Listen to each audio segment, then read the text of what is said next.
சரி, யாத்திராகமம் புஸ்தகம் என்றாலே என்ன உங்க மனசுக்குள்ள வரும்? என்ன படம் உங்களுக்குள்ள வரும்? யாத்திராகமம். பழைய ஏற்பாட்டுல ஆதியாகமம், யாத்திராகமம் இரண்டாவது புஸ்தகம். அந்த யாத்திராகமன்ற புஸ்தகத்தை நீங்க கொஞ்சம் யோசிச்சாவே உங்க மனதுல வர படம் என்ன?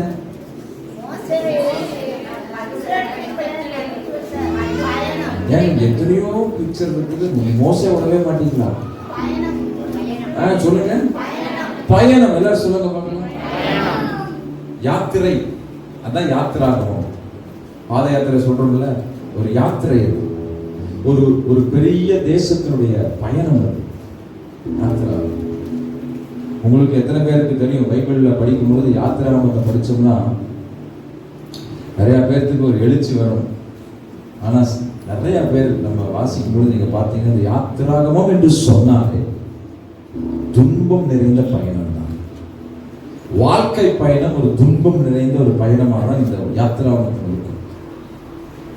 ஒரு துன்பம் நிறைந்த பயணம்.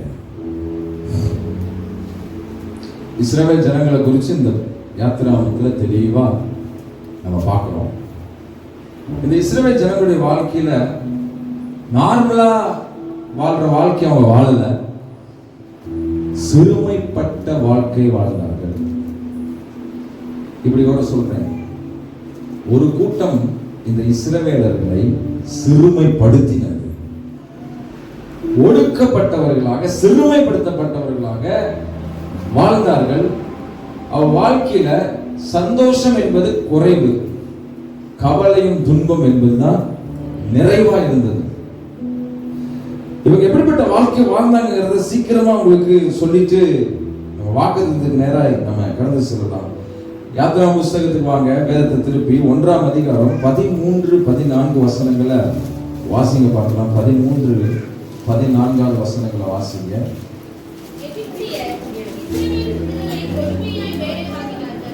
எகிப்தியர் இஸ்ரவேல் புத்திரரை என்ன செய்தார்களாம்? அடுத்தது சாந்தும் செங்கலும் ஆகிய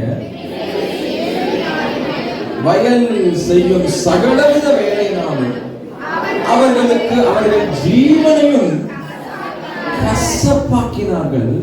அவர்களை கொண்டு செய்வித்த மற்ற எல்லா வேலைகளிலும் அவர்கள் பொறுமையாக. இந்த ஜனங்களுக்கு எப்படிப்பட்ட வாழ்க்கை தெரியுமா? கசப்பு நிறைந்த வாழ்க்கை.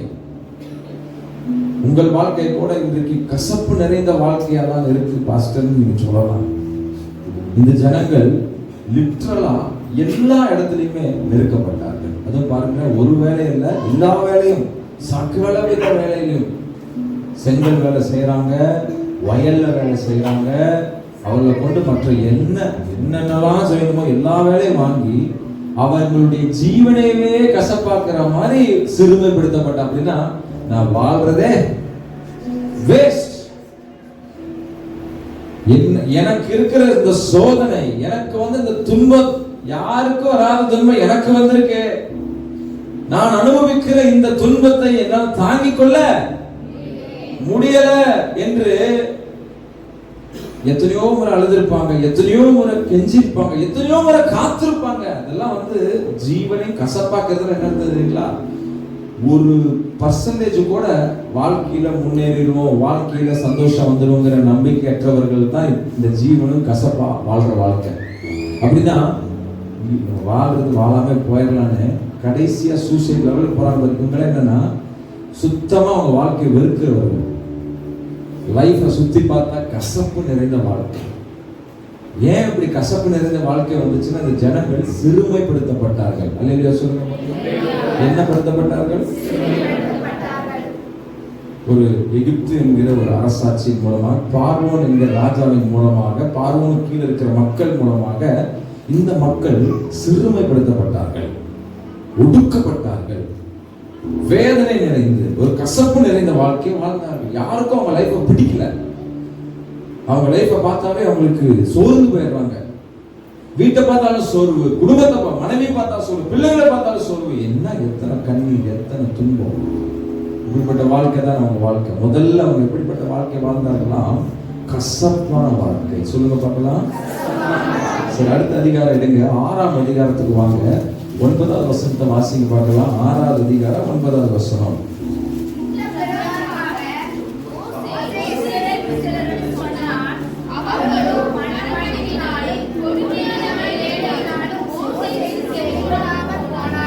சொல்லுங்க. அவர்கள்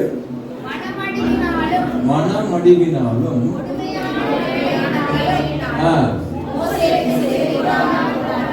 அல்லேலூயா. மனது என்னவாயிடுச்சுங்க உங்களுக்கு?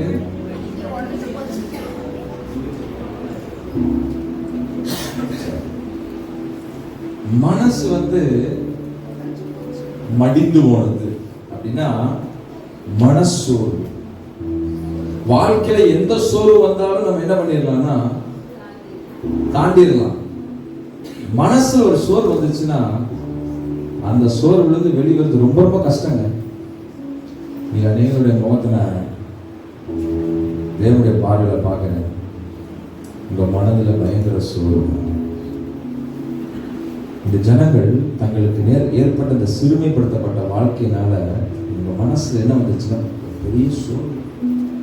அதுல என்ன?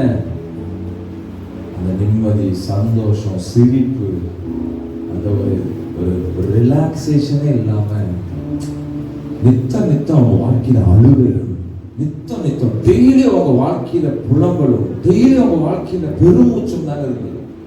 இப்படிப்பட்ட ஒரு வாழ்க்கை தான் இந்த இஸ்ரவேலர்கள் வாழ்ந்தார்கள். 3வது ஒரு நிறைந்த வாழ்க்கை தெரியுமா? 3ஆம் அதிகாரத்துக்கு வாங்க. 3ஆம் அதிகாரம் 7வது வசனத்தை வாசிங்க. 3வது அதிகாரம் 7வது வசனம்.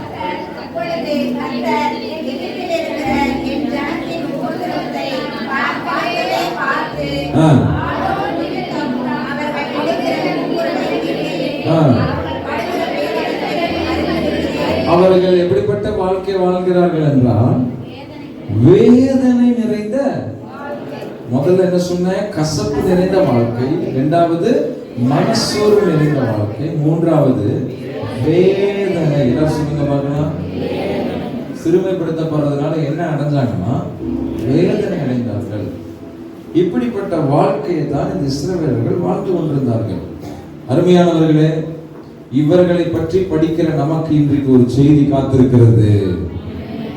இந்த கூட்டம் எல்லா நாளும் கிட்டத்தட்ட வரலாற்றுல சொல்றாங்க 430 வருடங்களாக இந்த கூட்டம் சந்ததியாய், தலைமுறையாய் ஒடுக்கப்பட்டவர்களாய், சிறுமைப்படுத்தப்பட்டவர்களாக வாழ்ந்து கொண்டிருந்தார்கள். ஒரு தலைமுறை தாண்டி இன்னொரு தலைமுறை படிச்சு மேல வந்துருது இன்னைக்கு நம்ம இருக்கிற வாழ்ந்த தமிழ்நாட்டுல. ஆனா அங்க வாழ்ந்த 430 வருஷமா வாழ்ந்த எத்தனையோ தலைமுறை, கிட்டத்தட்ட 10-15 தலைமுறை இருக்கும். ஒரு தலைமுறை கூட நெஞ்ச நிமித்த முடியல, தலை நிமித்த முடியல. குழந்தைகள் முதற்கொண்டு வேதனைகள் அனுபவித்தார்கள். குழந்தைகள் முதற்கொண்டு கசப்பு நிறைந்த வாழ்க்கை வாழ்ந்தார்கள். ஒரு குழந்தைக்கு கூட பால் கிடைக்கல. அங்க பிறந்த குழந்தைகளுக்கு பாதுகாப்பு இல்லை.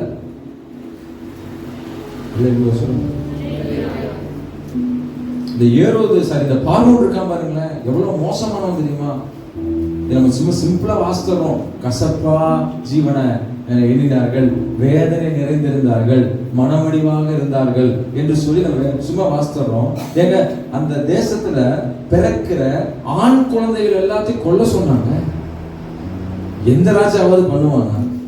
எந்த கவர்மெண்டாவது நீங்க பண்ணுமா? இந்த எபிரேய ஸ்திரீகள் எகிப்துக்கு வேலை செஞ்சு உண்மையா இருந்து ஆண் பிள்ளைய பெத்தெடுத்துட்டா ஆண் பிள்ளை என்ன பண்ணிடணும்? செத்துடணும். அதுதான் இந்த பார்வோனுக்குரிய எண்ணம். ஏன் அப்படின்னா இந்த அதுல ஜோசப்பியஸ் சொல்லிட்டு ஒரு தியாலஜி எழுதுறாரு. என்ன தெரியுங்களா?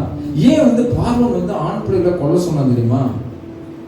ஆண் பிள்ளை எழுப்பிருச்சுன்னா எகிப்தியருக்கு விரோதமா எழுப்பிடுவானுங்கன்னு சொல்லி ஆண் பிள்ளைகள், நம்ம இஸ்ரவேல் கூட்டத்துல ஆண் பிள்ளைகள் இருக்கக்கூடாது, எல்லாம் பெண் பிள்ளைகளா இருந்தா கூட நம்ம என்ன பண்ணிக்கலாம்? கல்யாணம் பண்ணிக்கலாம். ஆனா ஆண் பிள்ளைகள், அவங்க ரத்தத்துல ஆண் வாரிசு வரக்கூடாது. ஏன்னா ஆண்கள் பெருசாயிட்டாங்கன்னா எல்லாம் எதிர்க்க ஆரம்பித்துருவாங்க.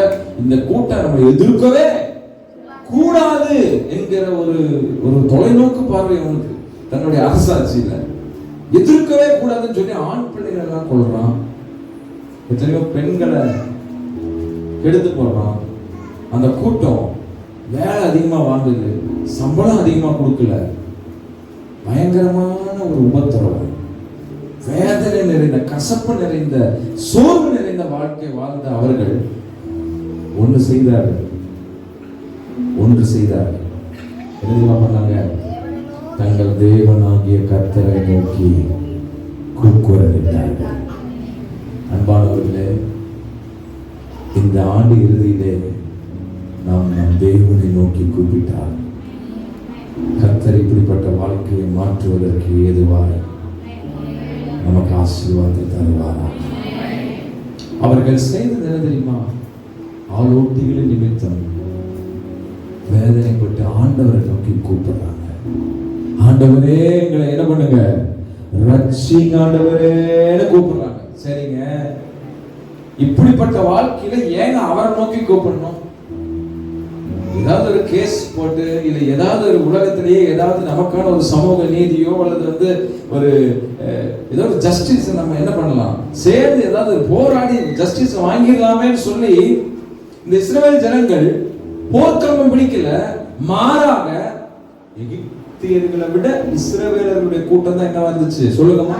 அதிகமா இருந்தது. அப்படி அதிகமா இருந்த கூட்டம் எழுப்பி எகிப்திற்கு விரோதமா எதுவும் செய்யாம நேர யாரை நோக்கி கூப்பிடுறாங்கன்னா தங்கள் தேவனாகிய கர்த்தரை நோக்கி கூப்பிடுகிறார்கள். அல்லேலூயா சொல்லுங்களேன். தங்கள் தேவனாகிய கர்த்தரை நோக்கி கூப்பிடுவதற்கு அவர் யார்? அவரை நோக்கி ஏன் கூப்பிடணும்? அப்படி கூப்பிட்டா என்ன கிடைக்கும் நம்ம தெரிஞ்சுக்கணும்ல. வேகமா வாசிங்க வசனத்தை. ஏன் அவர்கள் கூப்பிட்டார்கள்னா இவங்க தேவன் யார் தெரியுமா? சங்கீதம் 18:27 வாசிங்களேன். Thank you Holy Spirit of God. சங்கீதம் 18:27 எல்லாரும் வேதத்தை திறந்து போதும். தேவரீர் சிறுமைப்பட்ட இவர்கள் நோக்கி கூப்பிட்ட தேவன் யார் என்றால் விசேஷமாக சிறுமைப்பட்டு கிடக்கிற ஜனங்களை ரட்சிக்கிற தேவன். கை உயர்த்தி ஆமென் சொல்லுங்க. இவர்கள் கூப்பிட்டதற்கு காரணம் என்ன தெரியுமா? சிறுமைப்படுத்தப்படுகிறவர்களுக்காக குரலை கொடுத்து விடுவிக்கிறவராய் இந்த தேவன் இருக்கிறார். அந்த ஒரு நம்பிக்கையில இவர்கள் எகிப்துக்கு விரோதமாக எழும்பாமல், போர்க்கொடி ஏந்தாமல், இவர்களாக சுயமாக எதையாவது ஒன்று செய்து மேல வந்துடலாம், இல்ல இந்த துன்பத்திலிருந்து விடுதலை ஆகிடலாம் சொல்லி எதுவும் செய்யாம முழு கூட்டமும் யாரை நோக்கி கூப்பிட்டுச்சுன்னா ரட்சிக்கிற தேவனை நோக்கி கூப்பிடுறதையா? இன்னைக்கு நீங்கள் தேவனை நோக்கி கூப்பிடுவீர்களானால், நான் சொல்லுகிற இஸ்ரவேலின் தேவனை நோக்கி கூப்பிடுவீர்களானால் சிறுமைப்பட்டவர்களை ரட்சிக்கிறதுக்காகவே அவர் இருக்கிறார். ஹல்லேலூயா. ஒரு 3 வசனங்கள் வேகமா வாசிங்க. அதே சங்கீதத்துல 9வது சங்கீதம் 18ஆம் வசனம் வேகமா எடுங்க பார்க்கலாம். சங்கீதம் 9வது சங்கீதம் 18ஆம் வசனம். எளியவன் என்றைக்கும் மறக்கப்படுவதில்லை, சிறுமைப்பட்டவர்களுடைய நம்பிக்கை. அப்படின்னா என்ன? சிறுமைப்பட்டவர்கள் இருக்கிறாங்க பாருங்க, அவர்கள் தேவனை நோக்கி வைக்கிற நம்பிக்கை ஒரு நாள் கெட்டு போகாதுன்னு வசனம் சொல்லுது. அதனாலதான் அந்த ஜனங்கள் வேற எதையும் செய்யாம நேர யாரை நோக்கி கூப்பிட ஆரம்பிச்சிட்டாங்கன்னா தேவனை நோக்கி கூப்பிட ஆரம்பிச்சிட்டாங்க. ஏன்னா சிறுமைப்பட்டவர்கள் தேவன் மேல நம்பிக்கை வைக்கிறாங்கன்னா அந்த நம்பிக்கை ஒரு நாள் கெட்டு போகாது. அந்த நம்பிக்கை அவர் தள்ள மாட்டார். நீங்க தேவன் மேல நம்பிக்கை வைப்பீர்கள் என்றால் அந்த நம்பிக்கை தேவனுக்கு முன்பாக எப்பொழுதும் காத்து கொண்டிருக்கும். இன்னொரு வசனம் வாசிங்க. சங்கீதம் 72:12ஆம் வசனம் வாசிங்க பார்க்கலாம். வேகமா எடுங்க. சங்கீதம் 72:12வது வசனம்.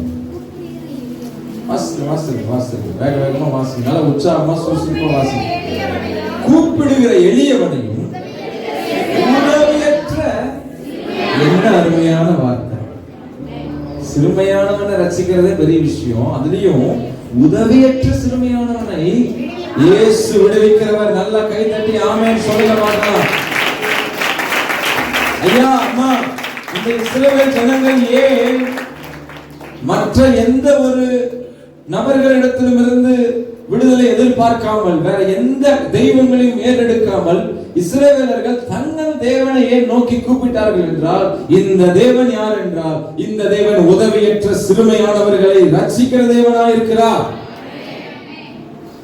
அதனாலதான் இந்த ஜனங்கள் நம்பிக்கையோட கூப்பிடுறாங்க, இயேசு ஆண்டவரே எங்களை ரட்சிங்க ஆண்டவரே. நம்பிக்கை வச்சு கூப்பிடுறாங்க.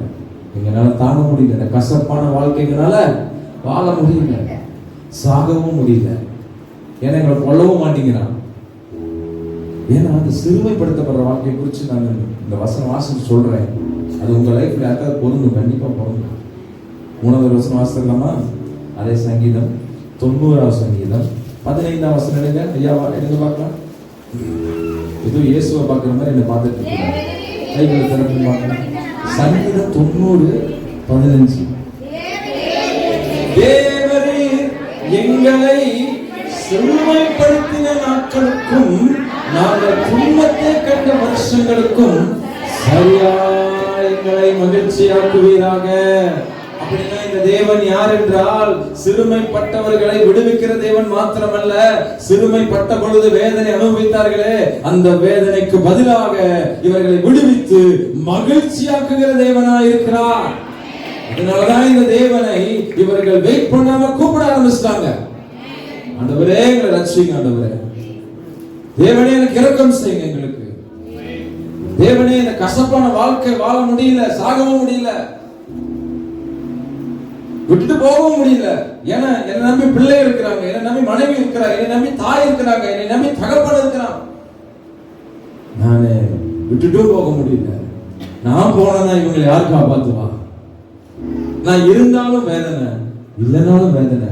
இப்படிப்பட்ட ஒரு உபத்திரவம் நிறைந்த வாழ்க்கையை விடுவிக்கிறதுக்கு உங்களால மட்டும்தான் ஆண்டவரே முடியும். இந்த வார்த்தை எல்லாம் தேவன் இந்த ஜனங்களுக்கு ஏற்கனவே தான் யார் என்பதை உணர்த்தி இருந்தார். இந்த நம்பிக்கையில தான் அவங்க தேவனை நோக்கி கூப்பிட்டாங்க. ஒரு ஆமென் சொல்லுங்கயா. சரி, கூப்பிட்ட அவர்களுக்கு தேவன் என்ன செய்தார்? அல்லேலூயா. கூப்பிட்ட அவர்களுக்கு தேவன் யாத்திராமத்துக்கு வந்து வேகமா 3வது அதிகாரம் 6வது வசனத்திலிருந்து 8ஆம் வசனம் வரைக்கும்.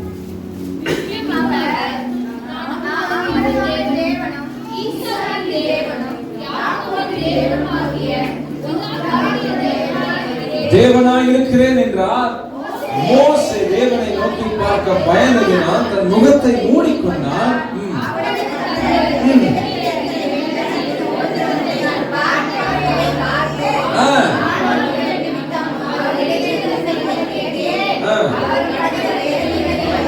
அறிந்திருக்கிறேன், அவர்களை எகிப்தியரின் கைக்கு விடுதலையாக்கவும் நீக்கி கானானியரும் ஏத்தியரும் எமோரியரும் பெர்சியரும் ஏவியரும் எபூசியரும் இருக்கிற இடமாகிய பாவம் தேடி ஓடுகிற நலமும் விசாலமான தேசத்தில் கொண்டு போய். இந்த 3 வசனத்துல தேவன் இந்த ஜனங்களுக்கு செய்த 3 முக்கியமான காரியம் என்ன தெரியுமா? 7ஆம் வசனத்தை போடுங்க. 7ஆம் வசனத்தை நீங்க டிவியில பாருங்க. முதல்ல இந்த தேவன் என்ன செய்கிறார்னா, ஜனத்தின் உபத்திரவத்தை பார்க்கிறார்.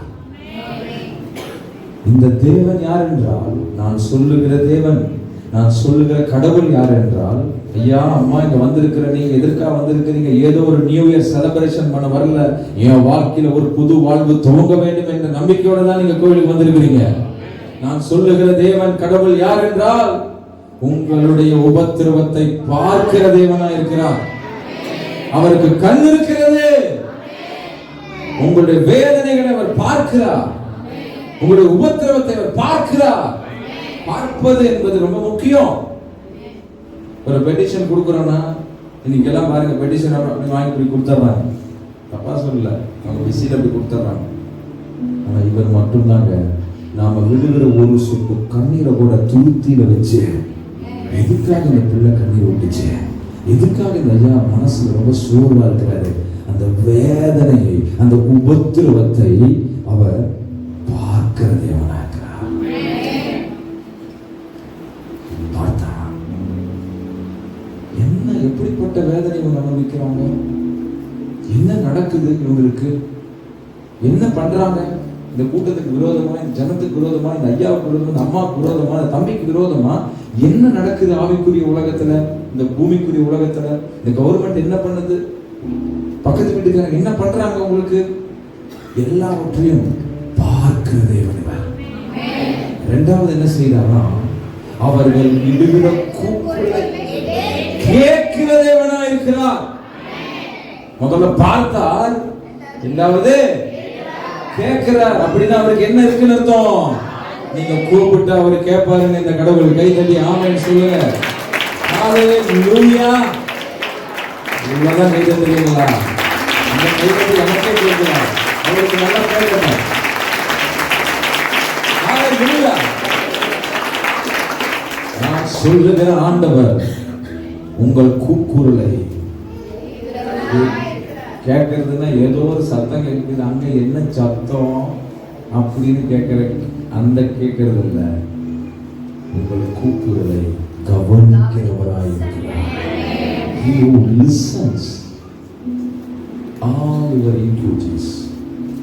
உங்களுடைய எல்லா உபத்திரவங்களையும் வேதனைகளையும் கவனித்துக் கொண்டிருக்கிற நல்ல தகப்பனார். மூன்றாவது என்ன செய்கிறாரா? அவர்கள் படுகிற வேதனைகளை அறிகிறார். அப்படின்னு என்னன்னா, இந்த வேதனை என்ன, எங்க உங்களுக்கு வலிக்குது, எதுக்காக நீங்க எதிர்பார்த்துட்டு இருக்கிறீங்க, என்ன செஞ்சா உங்க வாழ்க்கையில நீங்க நிம்மதியா இருப்பீங்கிறது எல்லாமே அவருக்கு தெரியும். அவர் அறிந்தவராக இருந்தாராம். ஜஸ்ட் இவங்க அவரை நோக்கி கூப்பிட்டதுனால, ஐயா நீங்க அவரை நோக்கி கூப்பிட்டீங்கன்னா இந்த இஸ்ரவேல் ஜனங்களை பார்த்த மாதிரி உங்களையும் பார்ப்பார். இந்த ஜனங்களை கேட்ட மாதிரி உங்களையும் கேட்பார். இந்த ஜனங்களை அறிஞ்ச மாதிரி உங்களையும் அறிந்து கொள்வார். எத்தனை பேர் ஆமென் சொல்றீங்க? இந்த தேவனை நோக்கி அவரை கூப்பிட்ட உடனே இவருடைய முழு வாழ்க்கையும் பார்த்து கேட்டு அறிந்து கொண்டார். அறிந்து கொண்டார். பல பேருக்கு பிரச்சனை என்னன்னா, என் கூட தான் இருக்கிறாங்க, ஆனா நான் படுற வேதனை அவங்க பார்க்க மாட்டேங்கிறாங்க. நான் சொல்றது அவங்க, நான் எப்படி வாழ்றேங்கிற அவங்க அறிஞ்சுக்க, நான் என்ன சொல்ல வரேன், நான் என்ன எதிர்பார்க்கறது அவங்க அறிந்து கொள்ள முடியல. அப்படிப்பட்ட ஒரு வாழ்க்கை வாழ்றீங்களா? நான் சொல்றேன், இந்த ஜனங்கள் இயேசுவை நோக்கி கூப்பிட்டார்கள். தங்கள் தேவனாகிய கர்த்தரை நோக்கி கூப்பிட்டார்கள். யெகோவா தேவனை நோக்கி கூப்பிட்டார்கள். அந்த சராசரங்களை உண்டாக்கிய தேவனை நோக்கி கூப்பிடுங்கள். யாரோ ஒருத்தரை கூப்பிடாமல், ஏதோ ஒரு மனுஷனை கூப்பிடாமல், இந்த வானத்தையும் பூமியும் சிருஷ்டித்தவரை நோக்கி யார் கூப்பிட்டாலும் அவர் உங்களை பார்ப்பார், உங்களை கேட்பார், உங்களை அறிந்து கொள்வார். ஹalleluya. இதெல்லாம் பண்ணிட்டு 3ஆம் அதிகாரத்துல 17ஆவது வசனத்தை நீங்க வாசித்தீங்கன்னா ரொம்ப அற்புதமா இருக்குமா? நான் உங்களை எகிப்திலிருந்து நீக்கி, நான் உங்களை எகிப்திலிருந்து நீக்கி, நல்லா வாசிக்கணும் வார்த்தை. நம்ம நினைச்சிட்டு இருக்கிறோம் ஆண்டவர் எகிப்திலிருந்து தான் நீக்கினாரு அப்படின்னு. இல்ல, எகிப்தின் சிறுமையிலிருந்து நீக்கின கர்த்தர்னவரு. எகிப்தில் அவங்க எப்படிப்பட்ட வாழ்க்கை வாழ்ந்தாங்க தெரியுங்களா? சிறுமைப்படுத்தப்பட்டார்கள். சிறுமைப்படுத்தப்பட்டார். எந்திரிக்க முடியலையா? எந்திரிக்க முடியல. தலைமுறையா நிமிரவே முடியல. அப்படிப்பட்டவருடைய சிறுமையை இவர்கள் நோக்கி கூப்பிட்ட தேவன் நீக்க ஆரம்பித்தார். அதான் இங்க வாக்கு கொடுக்கிறார் பாருங்க. வாக்கு கொடுக்கிறார் என்னன்னா, நான் உங்களை எகிப்தின் சிறுமையிலிருந்து நீக்கி, உங்களை நீக்கிறது மாத்திரம் இல்லாம வாழும் தேனை ஓடுகிற இந்த தேசத்துக்கு உங்களை கொண்டு போவேன் என்று சொன்னேன்னு போய் சொல்லுப்பா. மோசேட்ட சொல்ல, போய் எல்லா ஜனங்களையும் சொல்லு, நீங்க கூப்பிட்டதுனால நான் வந்துட்டேன், உங்களை பார்த்துருக்கிறேன், உங்களுடைய கூப்பிட கேட்டுட்டேன், உங்களை நான் அறிஞ்சிட்டேன், நான் இப்ப வந்தது எது தெரியுமா? உங்களுக்கு சிறுமையில் இருந்து நீக்க. இவங்களுக்கே தெரியல கசப்பான வாழ்க்கை, மன சோர்வு வாழ்க்கை, வேதனை நிறைந்த வாழ்க்கை, என்னடா வாழ்க்கைன்னு யோசிச்சுட்டு இருக்கும் போது இவருக்கு தெரிஞ்சிருச்சு சிறுமைப்படுத்தப்பட்ட வாழ்க்கை என்று. வார்த்தை அவரை சொல்றாரு, அவரு சொல்றாரு, உங்களை இதை எகிப்து சிறுமைப்படுத்தி இருக்குப்பா. உங்களை இந்த உலகம் சிறுமைப்படுத்தி கொண்டிருக்கிறதையா? பார்வோனை போல எத்தனையோ பேர் அல்லது ஏதோ ஒரு சூழ்நிலை உங்களை சிறுமைப்படுத்தி கொண்டிருக்கிறது. உங்களுக்கே தெரியல, என்னடா உங்களுக்கு கசப்பான வாழ்க்கையா இருக்குது, வேலைக்கு போறேன் ஆனா கசப்பா இருக்குது, வீட்டுலதான் இருக்கிறேன் ஆனா நிம்மதி இல்லையே, ஏன்னா ஏதோ ஒரு இடத்துல நீங்கள் சிறுமைப்படுத்தப்படுகிறீர்கள். உங்களை விடுவிப்பார் இல்லாமல் நீங்கள் புலம்பிக் கொண்டிருக்கிறேன். நற்செய்தி சொல்லுகிறேன், இந்த ஆண்டு இறுதியில சொல்லுகிறேன், வருகிற ஆண்டு 2025 நீங்க இப்பவே தேவன் நோக்கி கூப்பிடுவீர்கள், ஆனால் உங்கள் சிறுமையை நீக்குகிற தேவனாய் இருக்கிறார். ஹalleluya. நான் வேகமா போகிறேன், நம்ம ஜெபம் பண்ண போறோம். இதுவரை நீங்க தேவனை கூப்பிட்டதை விட இன்றைக்கு இந்த வார்த்தையை கேட்டு கூப்பிட்டு பாருங்க. அந்த இஸ்ரவேல் தேவனை கூப்பிட்டு பாருங்க. கர்த்தர் பெரிய காரியங்களை செய்வார். உங்கள் சிறுமை நீக்குவார், சிறுமை நீக்குவார், உங்கள் உபத்திரவத்தை நீக்கி போடுவார். நலமும் விசாலமான ஒரு இடத்திற்கு 2025 கொண்டு போவாருங்க அவரு. நீங்க எவ்வளவு முயற்சி பண்ணி முன்னேற முடியலையே, ஆண்டவர் 2025 உங்களை ஒரு நல்ல செழிப்பான இடத்துக்கு கொண்டு போய் சேர்க்கிறதுக்கு அவர் உண்மையுள்ளவரா இருக்கிறார். இன்றைக்கு கூப்பிட்டார், இன்றைக்கு கூப்பிட்டால் அவர் இறங்குவார். இன்னைக்கு கூப்பிடுங்கய்யா சகோதரா, நீங்க கூப்பிடு, சகோதரனை நீங்க கூப்பிடு, அவரை நோக்கி கூப்பிடு. எரேமியா 33:3 சொல்லுகிறது, அவரை நோக்கி, என்னை நோக்கி கூப்பிடு, நான் உனக்கு எட்டாதமான பெரிய காரியங்களை அறிவிப்பேன்னு சொல்றாரு. இதுவரையும் நீங்க கூப்பிட்டு ஏதோ ஒரு விதத்துல ஏதோ அவிசுவாசத்துல கூப்பிட்டுருப்பீங்கன்னா, இன்றைக்கு கர்த்தர் சமூகத்திலிருந்து ஒரு வார்த்தை, கூப்பிடுறதுல என்ன சும்மா இயேசுவே இல்லை, இந்த வேதனையை சொல்லுங்க ஆண்டவரே, ரட்சிங்க ஆண்டவரே சொல்லுங்க. 2025 ஒரு ரட்சிப்பின் ஆண்டாய் கர்த்தர் கொடுப்பார். ஹalleluya, ஹalleluya. சொன்னவர் செய்தார், சொன்னவர் செய்தார், செய்து முடித்தார். பயங்கரமான இந்த எகிப்த, பயங்கரமான இந்த பார்வோனை, யாராலையும் கவிழ்க்க முடியாத பெரிய சேனையால கூட தொட முடியாத பார்வோனை ஒரே ஒரு ஓங்கிய புயத்தால முழு எகிப்தையும் நாசமாக்கி இந்த ஜனங்களை சிறுமையிலிருந்து ரட்சித்து பாலும் தேனும் ஓடுகிற தேசத்துக்கு கொண்டு போய் சேர்த்தாரே. இந்த தேவனை போல இந்த வானத்திலும் இந்த பூமியிலும் யாராவது இருக்காங்களா? யாரும் இல்லை. நான் சொல்லுகிறேன், யாத்திராகமம் 14வது அதிகாரம் 30வது வசனத்துல தேவன் செய்த மகத்துவமான காரியங்களை பார்க்கலாம். Thank you Holy Spirit of God. யாத்திராகமம் 14வது அதிகாரம் 30வது வசனம் வாசிக்க பார்க்கலாம். இவ்விதமாய் கர்த்தர் அந்நாளிலே இஸ்ரவேலை எகிப்தியரின் கைக்கு தப்புவித்து, அது மாத்திரம் இல்ல, கடற்கரையே இவர்களை சிறுமைப்படுத்தின இந்த எகிப்தியர்கள் செத்து கிடக்கிறதை யார் பார்த்தாங்கன்னா, நான் சொல்றேன் 2025 நீங்க பார்க்க போறீங்க. உங்களை அவர் பார்த்ததுனால நீங்க பார்க்க போற ஒரு ஆசீர்வாதம் என்ன தெரியுமா? இத்தனை நாட்களாக உங்களை சிறுமைப்படுத்தினதை, கர்த்தர் சாகடித்ததை நீங்கள் பார்க்க போகிறீர்கள். உங்க கண்ணுக்கு முன்னாடி 2025 உங்களை சிறுமைப்படுத்தின எல்லா காரியங்களும் மறித்து கிடக்க போகிறது. ஹalleluya. விசுவாசிக்கிறீங்களா? விசுவாசத்துல கைதட்டி வருதா? இமோஷனல் அல்ல, வார்த்தை உயிர்ப்பிக்கிறதுல நல்ல கைதட்டி ஆமென் சொல்லிருக்கோம். விசுவாசம் எழுதுதா? ஆமென். we are not here to motivate you. நான் இங்க நிக்கிறது உங்களை மோட்டிவேட் பண்றதுக்கு அல்ல, உயிர்ப்பிக்கிறதுக்காக நின்றுஇருக்கேன். ஹalleluya. நீங்கள் பார்க்க போகிறீர்கள், உங்களை உபத்திரவப்படுத்தின காரியம் உங்கள் குடும்பத்துல செத்து கிடக்கிறத பாப்பீங்கன்னா, வர வருஷத்துல பாப்பீங்கயா, உங்க பிசினஸ்ல பாப்பீங்கயா, உங்க பர்சனல் லைஃப்ல பாப்பீங்க. எது உங்களை உபத்திரவப்படுத்துச்சு? வியாதி உங்களை உபத்திரவப்படுத்தா, வர வருஷம் கன்ஃபார்மா அது செத்து போனதை நீங்க பார்க்க போறீங்க இயேசுவின் நாமத்தினால. ஹalleluya. ஆண்டவர் அதை செய்ய போகிறார். இந்த இஸ்ரவேல் ஜனங்கள் ஜஸ்ட் ஆண்டவர் வந்து கூப்பிட்டாங்க, கூப்பிட்டு இருக்காங்க, பார்த்தாரு, கேட்டாரு, அறிஞ்சாரு, விடுவிச்சாரு, கொண்டு போய் நல்ல இடத்துல சேர்த்தாரு. அந்த ஜனங்களுக்கு செய்தவர் இன்றைக்கு நமக்கு செய்ய வல்லமை இருக்கார். நான் பிராமிஸ்குள்ள வந்தாலும் நினைக்கிறேன், இவ்வளவு நேரம் பேசுறதே வாக்குத்தத்தம் மாதிரி தான் இருந்துச்சுல்ல. ஆனா இந்த ஆண்டு கற்றுக் கொடுக்க ஒரு வாக்குத்தத்தத்தை நமக்கு ஸ்பெஷலாக வச்சிருக்கிறாரு. அதை எல்லாரும் ரிசீவ் பண்ண போகிறோம். ஆமென் சொல்லுங்க. Praise the Lord. அதுக்கு முன்னாடி சொல்றேன், யாத்திராகமம் என்று பார்த்தாலே நான் சொன்னேன் ஒரு துன்பம் நிறைந்த. ஆனா எத்தனை பேருக்கு தெரியும் அந்த புஸ்தகத்தை திறந்து நம்ம அவங்களுடைய சோக கதையை பார்க்கறதுக்கு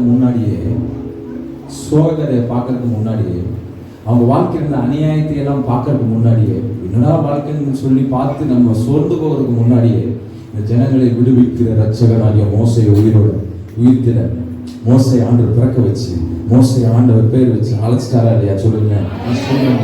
இஸ்ரவேல் ஜனங்களுடைய உபத்திரவத்துக்கு முன்பாகவே மோசே என்கிற ரட்சகனை ஆண்டவர் எழுப்பியிருப்பார் என்றார். நம்முடைய வாழ்க்கையின் சரிதையை படிக்கிறதுக்கு முன்னாடியே இயேசு ரட்சகரை அவர் எழுப்பி விட்டார் அல்லவா? 2000 ஆண்டுகளுக்கு முன்பாக அவர் வந்ததனால அவர் தம்முடைய ஜனங்களின் பாவங்களை நீக்கி ரட்சிக்கிறவர். சிஸ்டர், உங்களுடைய சோக கதைக்கு முன்பாகவே உங்களை ரட்சிக்கிறவர் ஒரு பிறந்துட்டாரியா? பிறந்துட்டாரம்மா. இஸ்ரவேல் ஜனங்களுக்கு ஒரு மோசே எழுப்பினார். இன்றைக்கு இந்த ஐபிஎஸ் சபைக்கு ஒரு இயேசுவை எழுப்பி இருக்கிறார். நல்ல தலைக்கு மேல கை தட்டி ஆமென் சொல்லுகிறார்.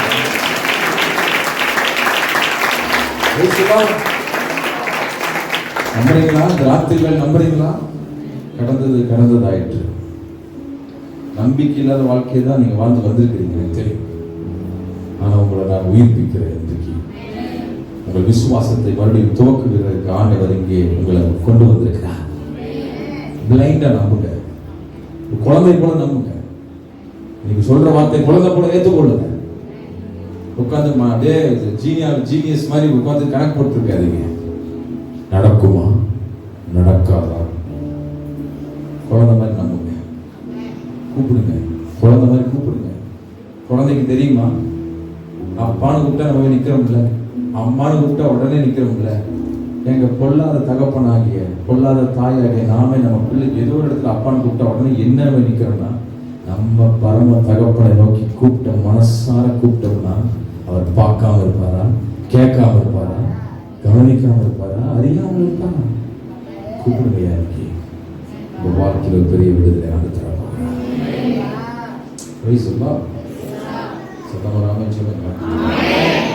எத்தனை பேரோட ஆண்டவர் இன்னைக்கு ராத்திரி நல்லா பேசிட்டு இருக்கிறாரு? என் மெசேஜ் அவ்வளோதான் முடிஞ்சிருச்சு. நான் ரொம்ப லெங்க்தியாலாம் இந்த வருஷம் எடுக்க போறது இல்லை. 2025 பெருசா சப்ஜெக்ட் எடுக்க போறது இல்லை. உங்கள் வாழ்க்கையில உயிர்ப்பிக்கிற வார்த்தை தான் வரப்போகிறது. உங்கள் துன்பத்தை கண்ட நாட்களுக்கு கர்த்தர் சரியாக மகிழ்ச்சியாக்குகிற வருஷம். நான் சொல்ற year of joy. 2025 is a year of joy. மகிழ்ந்து களி கூறுகிற ஒரு ஆண்டு.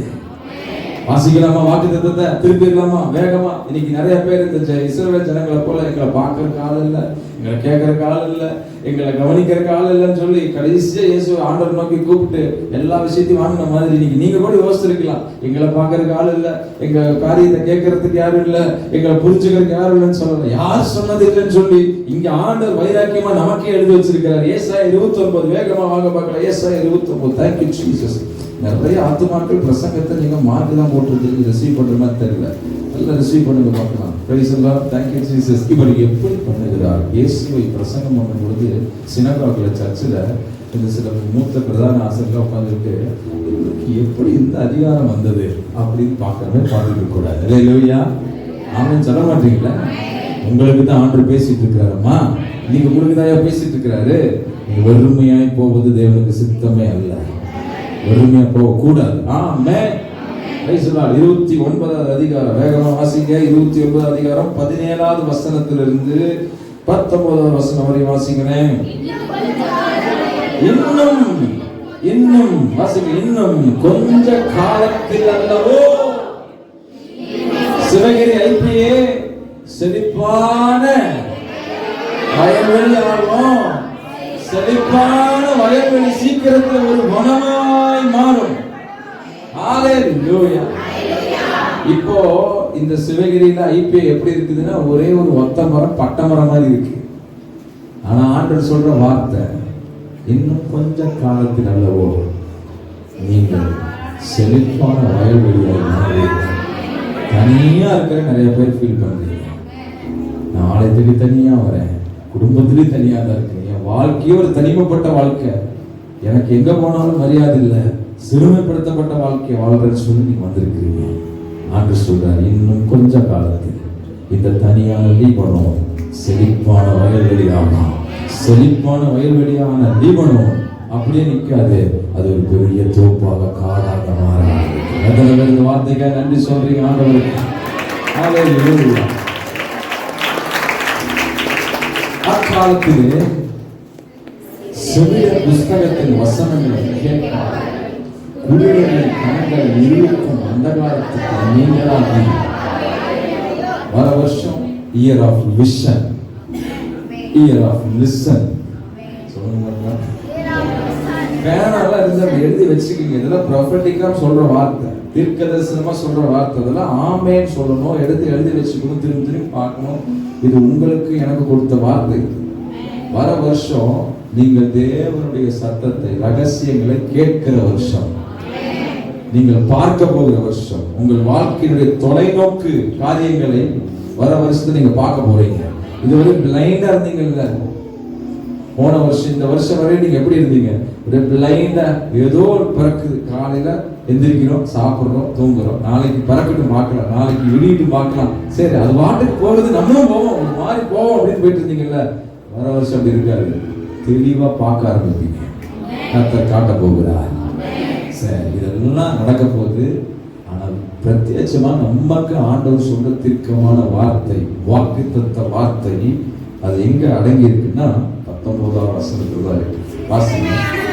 சிறுமையானவர்கள் கர்த்தருக்குள் மிகவும் மகிழ்ந்து, மனுஷரில் எளிமையானவர்கள் இஸ்ரவேலின் பரிசுத்தருக்குள். ஒரு முறை வாசித்து கைதட்டீங்க பார்க்கலாம். சிறுமையானவர்கள் கர்த்தருக்குள் எப்படி இருக்க போறாங்க? வர வருஷம் 2025 மிகவும் மகிழ்ந்து இந்த மனுஷரில் எளிமையாக இருக்கிறவர்கள் கர்த்தருக்குள் கைகூற போகிறார்கள். கர்த்தர் கொடுக்கிற வார்த்தை இது.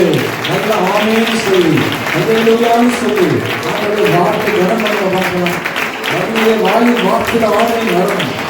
அல்லேலூயா சொல்லுங்க, கம்பீரமா சொல்லுங்க, அல்லேலூயா. சிறுமையான நீ மகிழப் போகிறாய், எளிமையான நீ கைகூற போகிறாய். உன் துக்க நாட்களை ஆண்டவர் முடித்து உன் வேதனைகளை நீக்கி உன்னை சந்தோஷப்படுத்த போகிறார். எனவே சொல்றீங்க, வர வருஷம் இயர் ஆஃப் ஜாய். சொல்லுங்க பார்க்கலாம், இயர் ஆஃப் ஜாய் அப்படின்னா மகிழ்ச்சியின் ஆண்டு. அப்படியே 4 பேரை பார்த்து சொல்லுங்க பார்க்கலாம். உங்க லைன்ல இருக்கிற 4 பேரை பார்த்து சொல்லுங்க பார்க்கலாம். உங்க லைன்ல இருக்கிற 4 பேரை பார்த்து சொல்லுங்க, மகிழ்ச்சியின் ஆண்டு வருகிற 2025 ஐபிஎல் லைஃப் சிட்டி உங்களுக்கு என்ன ஆண்டு? சத்தமா சொல்லணுமா? என்ன ஆண்டு கொடுக்கிறாரா? மகிழ்ச்சியின் ஆண்டு. எஸ் எஸ், அதான் கொஞ்சம் மகிழ்ச்சி தான் சொல்லலாமே, மகிழ்ச்சியோடு சொல்லுங்க, மகிழ்ச்சியின் ஆண்டுங்க வர வருஷம். ஆமென். இதையே ஆண்டவர் டெபாசிட் பண்ணிட்டார் 2025க்கு. இந்த சபைக்கு டெபாசிட் பண்ணிட்டார். அவரு எப்போ பண்ணிட்டார், ஆனா இப்போ வித்ட்ரா பண்ணணும். டெபாசிட் பண்ணதை சீட் எழுதி போட்டு என்ன பண்ணுங்க, செலான் எழுதி என்ன பண்றோம், படிக்கிறீங்களா இல்லையா? நாங்களே செலான் எழுதின காலம் போயிடுச்சியா, இப்போ நம்பர் போட்டா வந்துருது. சரி, அந்த நம்பருமே போடணும் இல்லை, ஸ்கேன் இந்த ஃபிங்கர் பிரிண்ட் வச்சாதான் வரும். அந்த ஃபிங்கர் பிரிண்ட், அந்த டைப் பண்ற நம்பரு, அந்த செலான் என்ன தெரியுமா? It is about prayer. ஜெபம் தான் செலான். டெபாசிட்டான வாக்கு தத்தத்தை ஜெபத்தில் நீங்கள் பெற்றுக்கொள்ள வேண்டாம். அந்த இஸ்ரவேல் ஜனங்கள் ஆண்டவர் நோக்கி கூப்பிட்டார்கள். ஆண்டவர் அவர்களை விடுவித்து ரட்சித்து மகிழ்ச்சியை கொடுத்தாரு. இன்றைக்கு நீங்கள் கூப்பிட்டார், நாளைக்கு உங்களுக்கு ஒரு மகிழ்ச்சியை ஆண்டவர் தரப்போகிறார். சிறுமையானவர்களே, எளிமையானவர்களே, வர வருஷம் நீங்கள் மகிழ போகிறீர்கள், கலிகூற போகிறீர்கள். ஏனென்றால் சிறுமையானவர்களை ரட்சிக்கிற தெய்வம் உங்கள் சிறுமையை ரட்சிக்க வல்லவராக இருக்கிறார். இது இஸ்ரவேல் ஜனங்கள் பட்ட வேதனை ஒரே ஒரு காரியம் நம்ம வாசித்தோம். எனது வேலையில ரொம்ப வேதனைப்பட்டார், ரொம்ப கொடுமையான வேதனை. ஆனா இன்னைக்கு நம்ம அவங்களோட ரொம்ப அதிகமான வேதனைப்படுறோம். ஆமாம் இல்லையா? வேலையில மட்டுமா நமக்கு கொடுமை நடக்குது? எல்லா இடத்துலையும் ஒவ்வொரு மணி நேரமும் நமக்கு நிறைய கொடுமை நடக்குது. சிலருக்கு சிறுமைப்பட்ட வாழ்க்கை எதுல இருக்குன்னா வியாதி. வியாதி அவர்களை என்ன பண்ணிக்கிட்டே இருக்குது? டெய்லியும் சிறுமைப்படுத்திக்கிட்டே இருக்கு. அடுத்துதான் இல்லையா சொல்லுங்க. அந்த ஒரு வியாதி இருக்கிறதுனால என்னால முன்னோட்டமா சிந்திக்கவே முடியல. அந்த ஒரு வியாதி இருக்கிறதுனால என்னால சந்தோஷமாவே பயமாவே இருக்கு. அந்த ஒரு வியாதி என்னை என்ன பண்ணிட்டு இருக்குன்னா என் சந்தோஷத்தை குறைக்குது, என் மகிழ்ச்சியை குறைக்குது, என்னை யாரோடையும் பழக விட என்னை தனிமைப்படுத்திருதியா.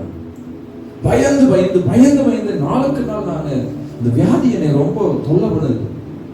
சிலருக்கு எகிப்து வியாதி தான், சிலருக்கு எகிப்து கடன். ஐயோ இந்த கடன் என்னை போட்டு ஒரு வழி பண்ணுது ஐயா, என்னை போட்டு சிறுமைப்படுத்திடுது. வெள்ளை சட்டை அயன் பண்ணிட்டு போனாலும் யாரும் இல்லாத நேரத்துல தான் வெளியே போக வேண்டியதா இருக்கு. ஏன் சொல்லுங்க? ஏன்? கடன். நான் கர்த்தரை ஆராதிச்சாலும் இந்த ஒரு கடன் என்ன பண்ணிடுதுன்னா சிறுமைப்படுத்து. சில மனிதர்கள் உங்களை என்ன பண்ணிட்டு இருக்கிறாங்க? சிறுமைப்படுத்தி கொண்டே இருக்கிறார்கள். அது உங்க ஓனர் அல்லது உங்களுடைய யாரா இருக்கட்டும். சிலருக்கு சில ஆவிகள் சிறுமைப்படுத்துது. ஐயோ அன்னைக்கு பயந்தாங்க, அந்த ஒரு ஆவி அடிச்சதுக்கு இன்ன வரை அந்த ஆவி என்னை போட்டு என்ன பண்ணிட்டு இருக்கு? ஆளை கழிக்குதுங்க. அந்த ஆவி ஆவியா கூட வரலாம், இல்லையா மனைவி விதத்துல கூட வரலாம், இல்லையா கணவனுடைய விதத்துல கூட. எப்ப பாரு உங்களை சிறுமைப்படுத்தி கொண்டே இருக்கிறார்களா சிஸ்டர்?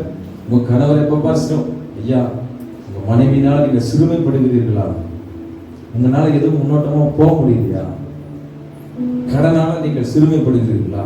அல்லது ஒரு சின்ன வியாதினால் நீங்க சிறுமைப்படுகிறீர்களா? அல்லது ஏதோ ஒரு பலவீனங்க, படிக்காத ஒரு பலவீனமா இருக்கலாம், வயசான ஒரு பலவீனமா இருக்கலாம், ஏதோ ஒன்றுனால நீங்கள் சிறுமைப்படுகிறீர்களா? நான் சொல்லுகிறேன், அந்த ஜனங்கள் வேலை நிமித்தம் அந்த சிறுமைக்காக ஆண்டவர் நோக்கி கூப்பிட்ட பொழுது முழு கூட்டத்தை ரட்சிக்க அவருக்கு வல்லமை இருக்கும் என்றார்.